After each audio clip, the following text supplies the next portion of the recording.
திருவண்ணாமலையில் மின்னல் தாக்கி முழுமையாக எரிந்து சேதமடைந்த 4 கடைகளை நேரில் சென்று கடை உரிமையாளர்களுக்கு பொதுப்பணித்துறை அமைச்சர் ஏவா வேலு ஆறுதல் கூறினார். திருவண்ணாமலையில் கடந்த 2ஆம் தேதி இரவு இடியுடன் கூடிய பலத்த கனமழை பெய்ததில் கொசமட தெருவில் இருந்த பிளாஸ்டிக் சைக்கிள், மின்சாதன பொருட்கள் விற்பனை செய்யக்கூடிய கடைகளுக்கு பின்னால் இருந்த தென்னை மரத்தில் திடீரென மின்னல் தாக்கி தீப்பற்றியது.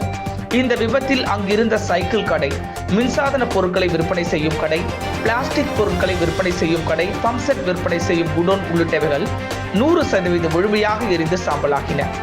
இது குறித்து தகவல் அறிந்த தமிழ்நாடு பொதுப்பணி மற்றும் நெடுஞ்சாலைத்துறை அமைச்சர் நேற்று அந்த கடைகளுக்கு நேரில் சென்று பார்வையிட்டதுடன் கடை உரிமையாளர்களை நேரில் சந்தித்து ஆறுதல் கூறினார்.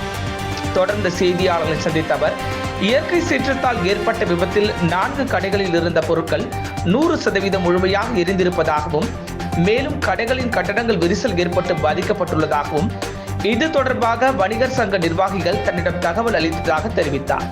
தொடர்ந்து பேசிய அவர், தமிழ்நாடு முதல்வரின் தனி கவனத்திற்கு இதனை கொண்டு சென்று சட்டத்திற்கு உட்பட்டு கடைக்காரர்களுக்கு வருவாய்த்துறையின் சார்பில் உதவி செய்யப்படும் என்று உறுதியளித்தார். சம்பந்தப்பட்ட வருவாய்த்துறை அதிகாரியை அழைத்து உடனே அரசிற்கு இதனுடைய மதிப்பீடுகள் எல்லாம் தயார் செய்து மாவட்ட நிர்வாகத்தின் மூலமாக அரசுக்கு பரிந்துரை செய்ய சொல்லியிருக்கிறேன்.